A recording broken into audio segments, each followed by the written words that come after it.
오전 11시 30분쯤 산에 다녀오겠다며 집을 나섰습니다.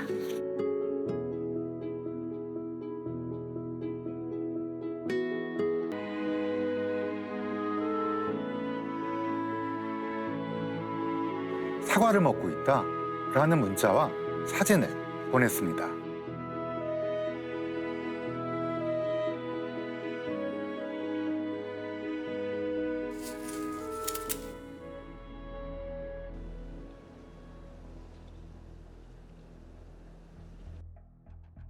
그런데 밤 9시가 넘도록 아내가 돌아오지 않자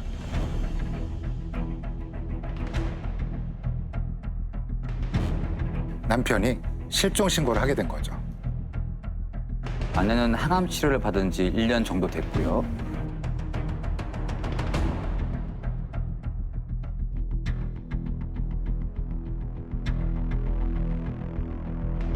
꾸준히 산에 다니고 있었다고 합니다.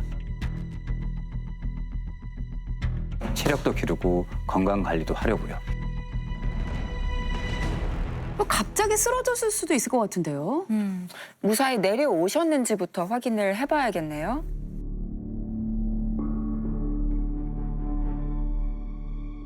정오쯤에 등산로 입구 쪽으로 걸어가는 아내의 모습이 CCTV에 찍혔고 오후 1시 10분쯤에는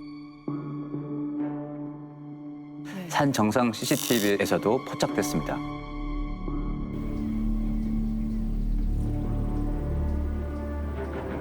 그런데 내려오는 모습은 보이지 않았습니다. 산 어딘가에 지금 있다라는 거예요. 등산로에서 약 10m 떨어진 숲풀에서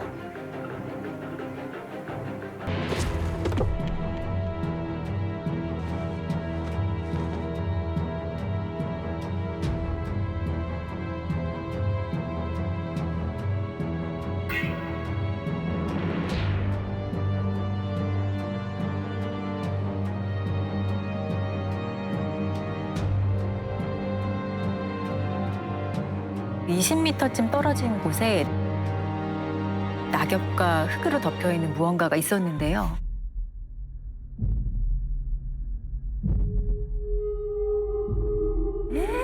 아, 설마.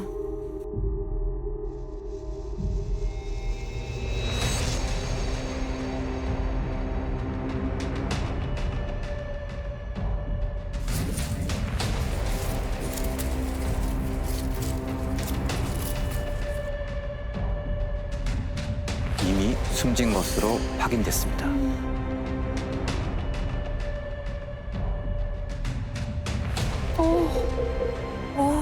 어쩌다가. 등산복 차림에 등산용 장갑을 끼고 있었습니다. 그런데 바지가 조금 내려가 있었고요.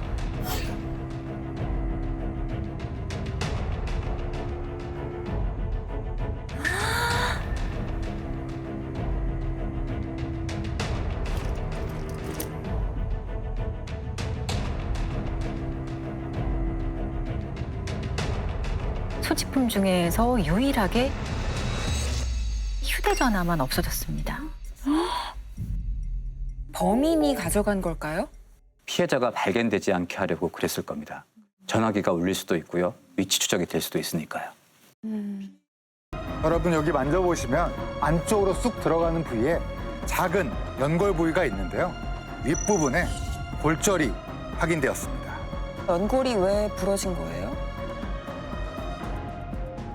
목을 강하게 압박하면서 눌렀다는 걸 의미하고요. 손상 형태를 보면 끈 같은 도구가 아니라 손이 사용됐다고 볼 수 있습니다. 따라서 사망 원인은 경부 압박에 의한 질식사라고 판단할 수 있습니다. 분명한 타살이네요. 무악산 인근 거주자들 중에서 성폭력 전과자나 축소자에 대해서 전수조사를 했습니다.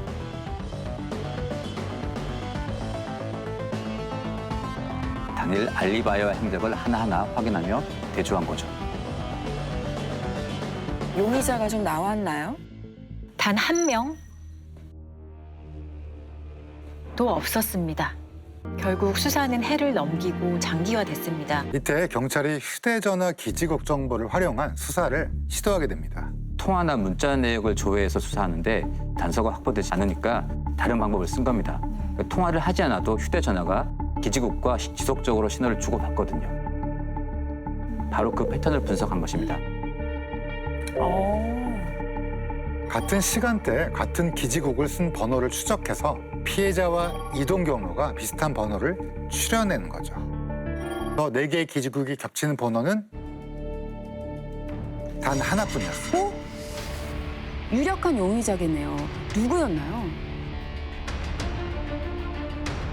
약초꾼인 김 씨였습니다. 경찰은 김 씨를 9차례나 조사를 했습니다. 그럼 그 약초꾼은 뭐라고 했나요? 현장 인근에 자신이 있었다는 것은 인정했습니다.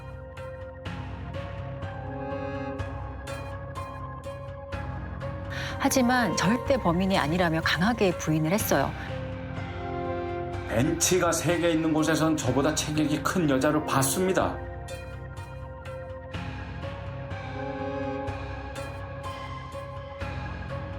그리고 바위가 있는 곳에서는 모자를 봤습니다. 봤을 뿐? 뭐 건드리거나 대화를 하거나 그러진 않았다는 거잖아요. 봤다는 건 확실한 거잖아요. 그런데 조사할 때마다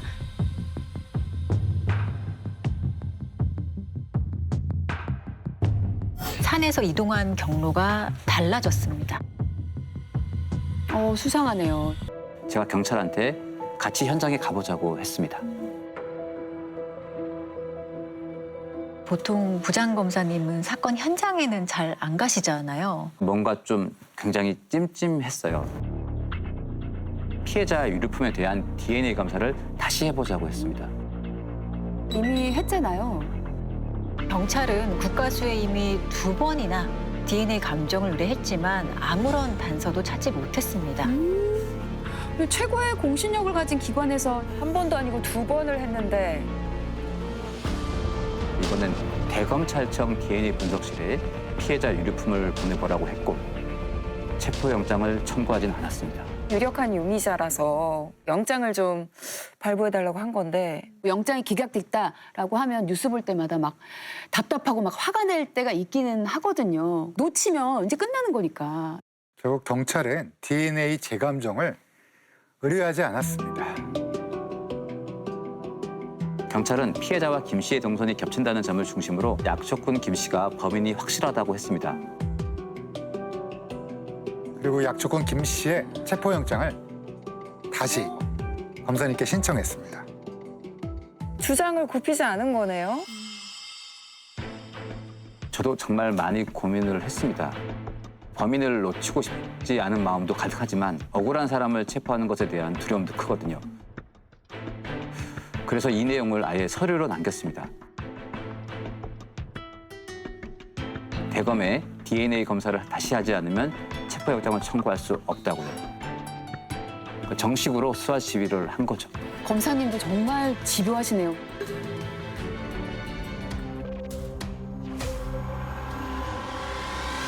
총 5군데에서 남성의 DNA가 검출이 됐습니다. 오, 진짜 다른 사람의 것이 나온 거잖아요. 이럴 수 있군요. 와. 저희도 놀랐어요. 그래서 바로 담당 검사에게 연락을 했습니다. 전화가 왔습니다. DNA가 나왔습니다. 네. 정 씨라는 사람이었습니다. 반전이다. 약초꾼 김 씨가 아니네요.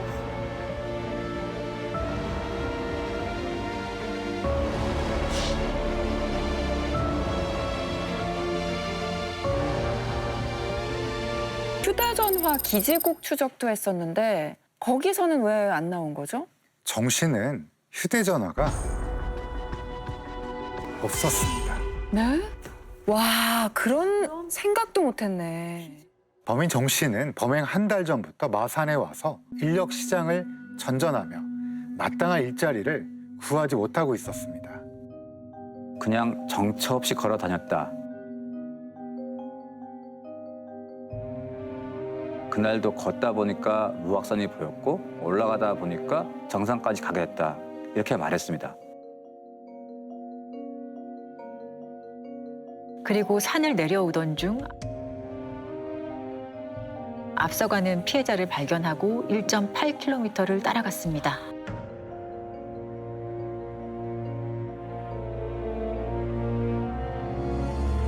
아, 30분 넘게 걸릴 수 있는 거리죠. 의도적으로 노리고 따라간 거네요. 오후 2시쯤 정 씨는 주위에 아무도 없는 걸 확인한 뒤 빠른 걸음으로 다가가 등을 밀쳤고 피해자는 등산로 옆 비탈진 숲으로 넘어졌습니다.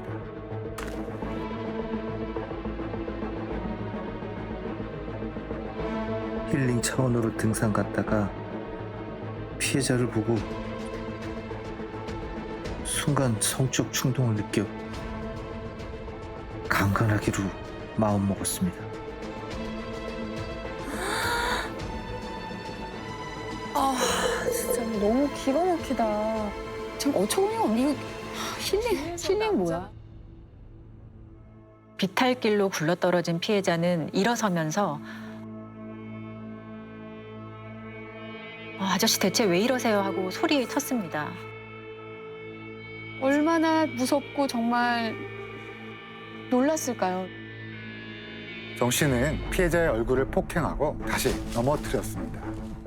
피해자가 계속 저항하자 얼굴과 머리를 손과 발로 무자비하게 가격하고 결국 목을 조릅니다.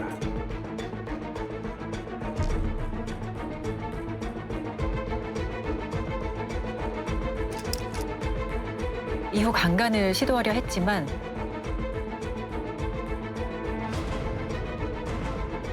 피해자가 사망한 걸 알게 된 거죠.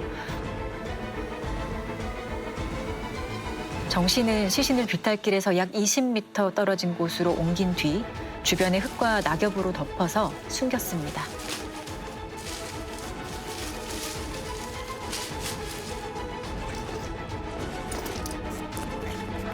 그리고 피해자의 등산 가방에서 휴대전화기를 꺼내서 부순 뒤에 버렸습니다.